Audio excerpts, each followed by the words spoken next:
नमस्कार दोस्तों, स्वागत है आपका friends at preparation YouTube channel पर। इस चैनल पर मैं लेके आता हूं रोजाना एजुकेशनल वीडियो। आज की इस वीडियो में हम लोग बात करेंगे करंट अफेयर जनरल स्टडी के उन सारे क्वेश्चन की जो कि आपसे पूछे जा सकते हैं किसी भी कॉम्पिटिटिव एग्जामिनेशन में। अगर आप प्रिपरेशन कर रहे हैं यूपीएससी या फिर किसी भी स्टेट की पीसीएस एग्जाम की, तो ये वीडियो आपके लिए काफी यूजफुल होने वाली है। इस वीडियो को आप यूटिलाइज करिए प्रैक्टिस के रूप में और चेक करिए कि आप कितने क्वेश्चन के आंसर सही अटेम्प्ट कर पाते हैं, और वीडियो के एंड में कमेंट करके अपना स्कोर जरूर बताइए। चलिए फिर स्टार्ट करते हैं फर्स्ट क्वेश्चन के साथ। Consider the following statement regarding skins. इस क्वेश्चन में आपसे स्किन्स के बारे में पूछा जा रहा है और उसके रिगार्डिंग में आपके पास ये दो स्टेटमेंट दे दिए गए हैं। According to first statement, skinks are highly venom and slow moving reptile species. Skinks के बारे में आपसे बोला जा रहा है ये हाईली वेनम यानी कि इसमें सबसे ज्यादा जहर होने वाला और सबसे स्लो मूव करने वाला एक रेप्टाइल है। और सेकंड स्टेटमेंट के अकॉर्डिंग आपसे बोला जा रहा है India accounts for about 1/4 of the total skins population across the globe. यानी कि पूरे वर्ल्ड में जितने भी रेप्टाइल्स हैं इस टाइप के, उसका 1/4 हमारी कंट्री के अंदर है। यानी कि आप ये कह सकते हो कि 1/4 का मतलब ये हो गया कि 25% वर्ल्ड में जितने भी रेप्टाइल्स है, स्किन्स हैं, वो हमारी कंट्री में हैं। तो ये दो स्टेटमेंट हो गए आपके पास। अब आपको बताना है कि करेक्ट स्टेटमेंट कौन सा है। तो ऑप्शन ए में आपसे बोला जा रहा है फर्स्ट स्टेटमेंट करेक्ट है, ऑप्शन बी में आपसे बोला जा रहा है सेकंड स्टेटमेंट करेक्ट है, और ऑप्शन सी के अकॉर्डिंग फर्स्ट और सेकंड दोनों ही स्टेटमेंट करेक्ट आपको बोला जा रहा है। और अकॉर्डिंग टू ऑप्शन डी यानी कि neither one not two, it means ये दोनों ही स्टेटमेंट, फर्स्ट स्टेटमेंट भी और साथ के साथ सेकंड स्टेटमेंट भी, दोनों ही स्टेटमेंट गलत है। तो करेक्ट स्टेटमेंट आपके अकॉर्डिंग क्या है, चलिए क्वेश्चन को अटेम्प्ट कर लीजिए। तो इस क्वेश्चन की अगर करेक्ट आंसर की बात करें तो करेक्ट आंसर हमारा डी है। अब जान लेते हैं डी क्यों है, कि दोनों ही स्टेटमेंट, फर्स्ट स्टेटमेंट भी और सेकंड स्टेटमेंट भी, दोनों ही स्टेटमेंट आपको गलत दिए गए थे। यानी स्किन की अगर हम बात करें तो ये एक काइंड ऑफ लेजर्ड होता है, यानी कि एक रेप्टाइल की एक कैटेगरी है लेजर्ड, जिसका ये पिक्चर आप देख सकते हो। और हमारी कंट्री में इसकी स्टडी के बारे में जो काम किया जाता है वो किया जाता है जियोलॉजिकल सर्वे ऑफ इंडिया, जिसे ZSI आप बोल सकते हैं। अगर हम बात करें सेकंड स्टेटमेंट की, जिसमें आपसे ये बोला गया कि ये जो स्पीसीज है बहुत ही स्लो मूव करती है, और ये बात भी बिल्कुल गलत है। इस स्पीसीज की अगर हम बात करें, ये काइंड ऑफ लेजर्ड है, लेजर्ड की टाइप में से एक है, और इसकी अगर मूवमेंट की बात करें बहुत ही फास्ट होता है और इसमें वेनम नहीं होता है। इट मीन्स ये कि ये ऐसी स्पीसीज है जिसके अंदर जहर बिल्कुल भी नहीं है, और इसकी मूवमेंट की बात करें काफी फास्ट मूवमेंट करता है। यानी कि फर्स्ट स्टेटमेंट और सेकंड स्टेटमेंट दोनों ही स्टेटमेंट बिल्कुल गलत है। अगर हम अपनी कंट्री की बात करें तो हमारी कंट्री में पूरे वर्ल्ड का अराउंड 4% ही हमारी कंट्री के अंदर है, ठीक है, और 4% भी नहीं बल्कि 4% से भी थोड़ा कम ही है। तो अप्रोक्सीमेटली आप बोल सकते हैं 4%, जबकि आपसे ये बोला गया कि 1/4 हमारी कंट्री में ये स्पीसीज है। 1/4 नहीं है बल्कि आप कह सकते हो अराउंड 4%। तो 4% से भी लेस नंबर में ये हमारी कंट्री में है। और ये जो टोटल स्पीसीज की बात करें तो 1602 स्पीसीज अक्रॉस द वर्ल्ड इसकी इस टाइप की स्पीसीज वर्ल्ड वाइड है। तो करेक्ट आंसर हमारा ऑप्शन डी हो जाता है। दोनों ही स्टेटमेंट, फर्स्ट स्टेटमेंट भी और सेकंड स्टेटमेंट भी, दोनों ही गलत है। नेक्स्ट क्वेश्चन में आपसे ब्रह्मोस के बारे में पूछा जा रहा है, और क्वेश्चन कुछ इस तरह से है। With reference to BrahMos missile consider the following statement. BrahMos missile को ध्यान में रखते हुए आपको बताना है करेक्ट स्टेटमेंट क्या है। ये है आपके लिए फर्स्ट स्टेटमेंट, जिसमें बोला जा रहा है इट इज हाइपरसोनिक मिसाइल। यानी कि जो ब्रह्मोस मिसाइल है इसे आप हाइपरसोनिक मिसाइल की कैटेगरी में रख सकते हैं। सेकंड स्टेटमेंट में आपसे बोला जा रहा है it does not require further guidance after launch. यानी कि एक बार अगर इसको आपने लॉन्च कर दिया उसके बाद इसे गाइड करने की, डायरेक्शन देने की जरूरत नहीं पड़ती, ऐसा सेकंड स्टेटमेंट में बोला जा रहा है। अगर थर्ड स्टेटमेंट की बात करें, इसमें आपसे बोला जा रहा है it can hit target up to 450 kilometre to 600 kilometre. यानी कि ब्रह्मोस मिसाइल की अगर रेंज की अगर हम बात करें कि कहां तक ये टारगेट को हिट कर सकता है, तो आपसे बोला जा रहा है कि 450 से लेकर के 600 किलोमीटर तक का जो डिस्टेंस है, इस डिस्टेंस में किसी भी टारगेट को आप हिट कर सकते हो। ये थर्ड स्टेटमेंट बोला जा रहा है।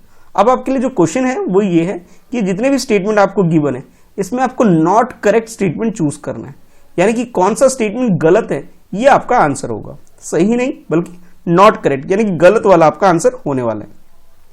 ऑप्शन ए में आपसे बोला जा रहा है फर्स्ट स्टेटमेंट करेक्ट है, मतलब गलत है। ऑप्शन बी में आपसे बोला जा रहा है सेकंड एंड थर्ड स्टेटमेंट गलत है। और ऑप्शन सी में आपसे बोला जा रहा है first and second statement are wrong.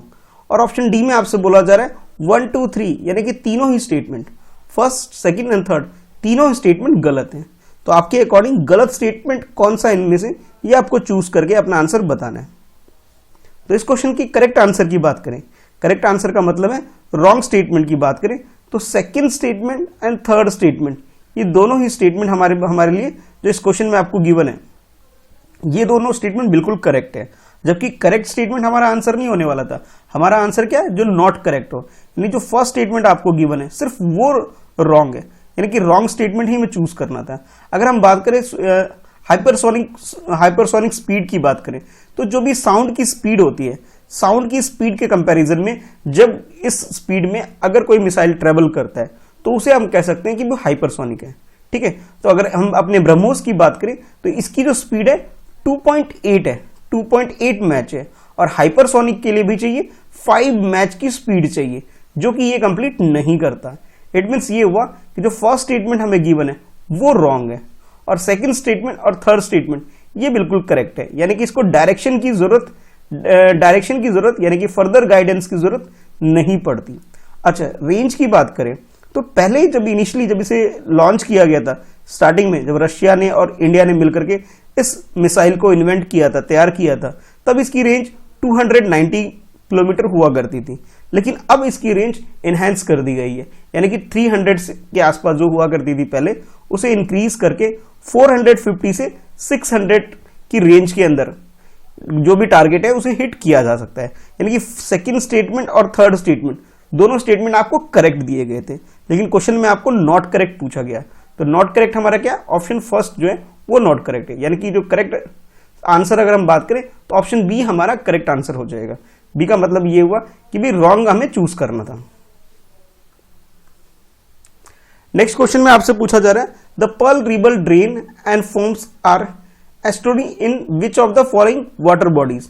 यानी कि आपको ये बताना है कि जो पर्ल रिवर है ये जो वाटर रिवर है, ये पर्ल रिवर ड्रेन ये कौन से एरिया में, यानी कि किस लोकेशन में ये वाटर बॉडी है, इसके बारे में आपको बताना है। और आपके पास ये 4 ऑप्शन दे दिए गए हैं।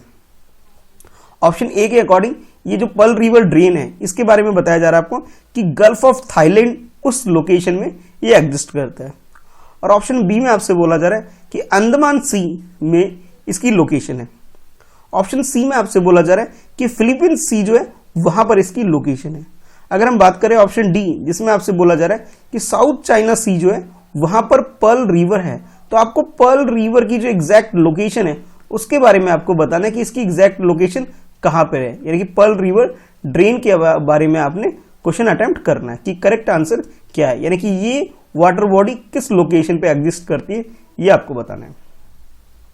तो इस क्वेश्चन की अगर करेक्ट आंसर की बात करें तो करेक्ट आंसर हमारा डी है। डी का मतलब ये है कि साउथ चाइना सी वाला जो एरिया है, यानी कि अगर ये आप मैप देखें, इस मैप में जैसे ये चाइना है और ये है हमारी कंट्री की लोकेशन इंडिया की, और चाइना के अंदर जो ये एरिया है यानी कि ये ईस्ट चाइना सी और ये नीचे साउथ चाइना सी, तो साउथ चाइना सी के आसपास का जो एरिया, जो ये रेक्टेंगल बॉक्स में आप देख रहे हैं, इस पर्टिकुलर एरिया में यानी कि चाइना के अंदर जो ये एरिया आपको दिखाई दे रहा है, इस एरिया में ये पर्ल रिवर की एग्जिस्टेंस है।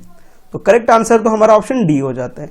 अब ये क्वेश्चन इसलिए पूछा जा रहा है कि अभी रिसेंटली एक रिपोर्ट आई है जिसमें ये बोला जा रहा है कि Chinese pink dolphin are making comeback in Pearl River estuary, यानी कि पर्ल रिवर के अंदर जो पहले पिंक डॉल्फिन हुआ करते थे, ठीक है, अब ये दोबारा कमबैक कर रहे हैं, यानी कि दोबारा यहाँ पे एग्जिस्ट कर रही है, दोबारा देखने को मिल रही है।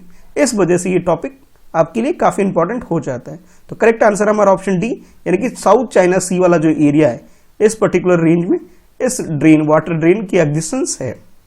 और हमारी कंट्री की लोकेशन ये है, तो आप समझ सकते हैं कि ये रही हमारी कंट्री की लोकेशन। को कंपैरिजन अगर हमें करना हो तो हम समझ सकते हैं कि हमारी कंट्री से ईस्ट डायरेक्शन में ये साउथ चाइना सी की लोकेशन है। नेक्स्ट क्वेश्चन में आपसे पूछा जा रहा है विद रेफरेंस टू घर तक fibre scheme consider following statement. इस क्वेश्चन में आपसे घर तक फाइबर स्कीम के बारे में पूछा जा रहा है और उसके रिगार्डिंग में आपके पास ये दो स्टेटमेंट दे दिए गए हैं और इन दोनों स्टेटमेंट में से आपने करेक्ट स्टेटमेंट चूज करना है कि भी घर तक फाइबर स्कीम के बारे में कौन सा स्टेटमेंट आपको बिल्कुल ठीक दे रखा है।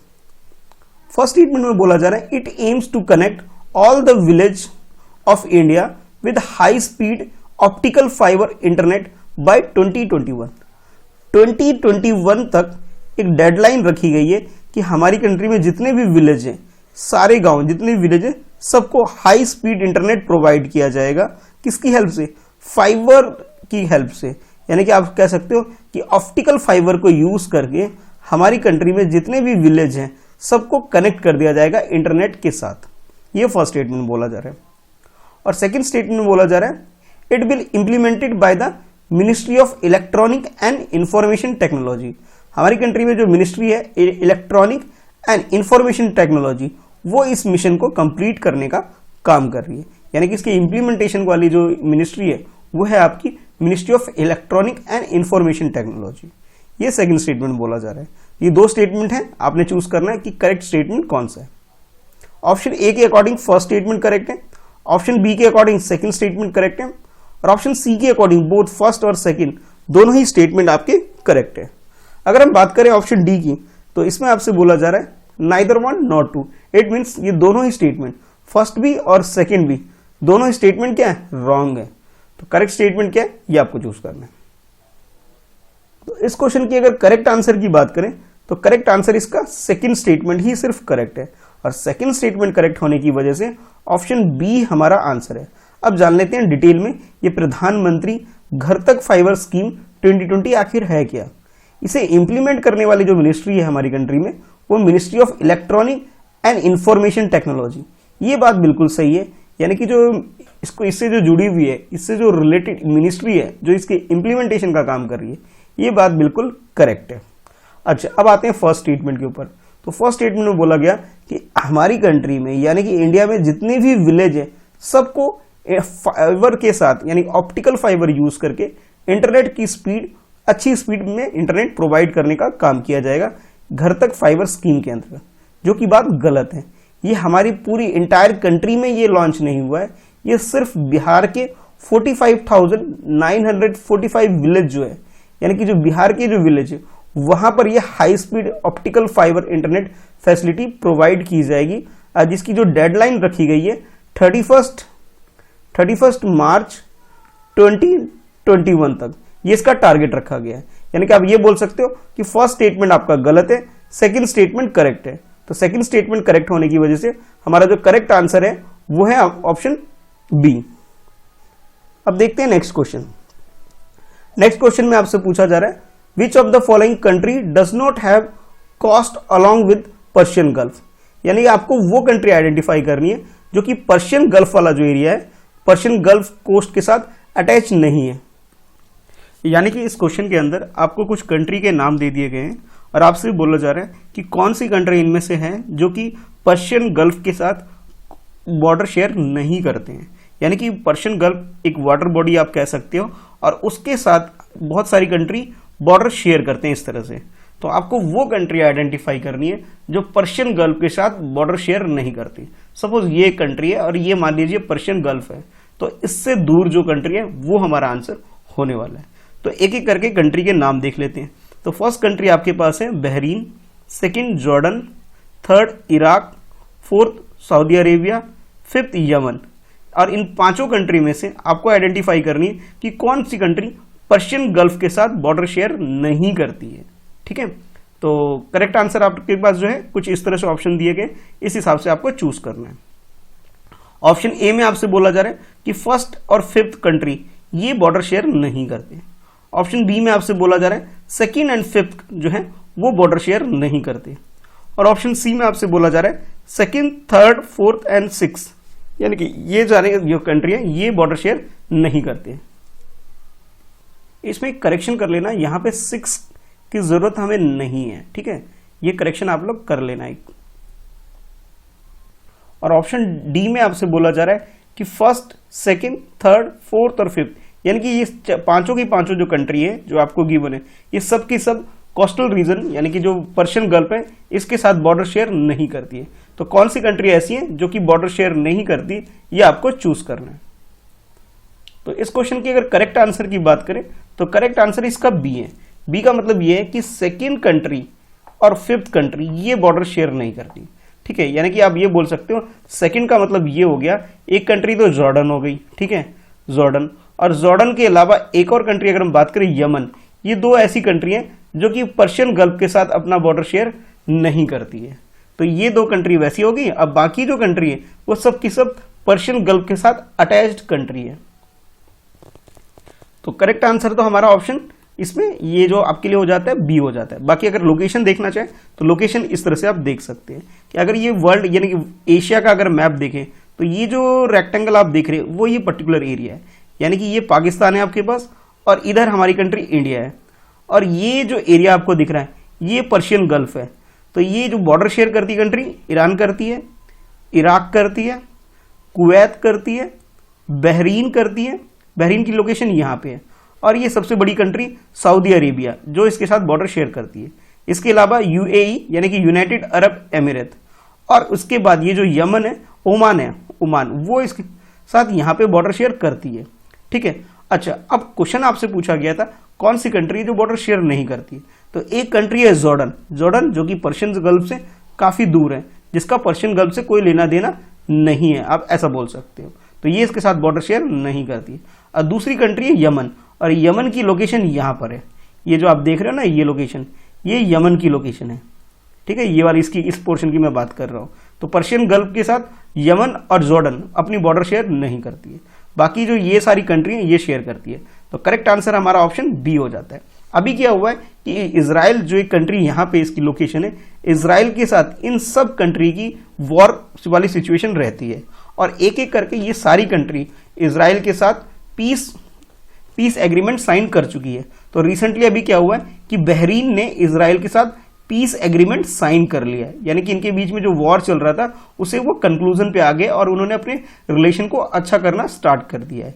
इससे पहले इजिप्ट ने इसके साथ पीस एग्रीमेंट साइन किया था 1979 में, और इसके अलावा जॉर्डन ने भी इसके साथ 1994 में इस तरह का पैक्ट साइन किया था।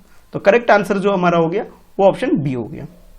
अब आपके लिए क्वेश्चन ये है कि आपको ये बताना है कि इजराइल की इन सब कंट्री के साथ, ये जितनी भी गल्फ रीजन में कंट्री है, इनके साथ जो वॉर हुई थी, ये वॉर कब हुई थी ये आपको बताना है। और इसके साथ आपको एक क्वेश्चन का आंसर और बताना है कि हमारी कंट्री में अगर इलेक्ट्रॉनिक और जो आईटी मिनिस्टर है वो कौन है, यानी कि ministry of electronic and information technology के मिनिस्टर कौन है, ये आपको बताना है। तो ये दो क्वेश्चन आपके लिए कमेंट करके जरूर बताइएगा। चलिए फिर मिलते हैं नेक्स्ट वीडियो में। आज के लिए इस वीडियो में इतना ही। वीडियो को लाइक करिए, अपने दोस्तों में से शेयर जरूर करिए, और चैनल पर वीडियो पहली बार देख रहे हैं तो चैनल सब्सक्राइब करके बेल आइकन प्रेस कर दीजिए ताकि आपको आने वाली वीडियो की नोटिफिकेशन मिल सके।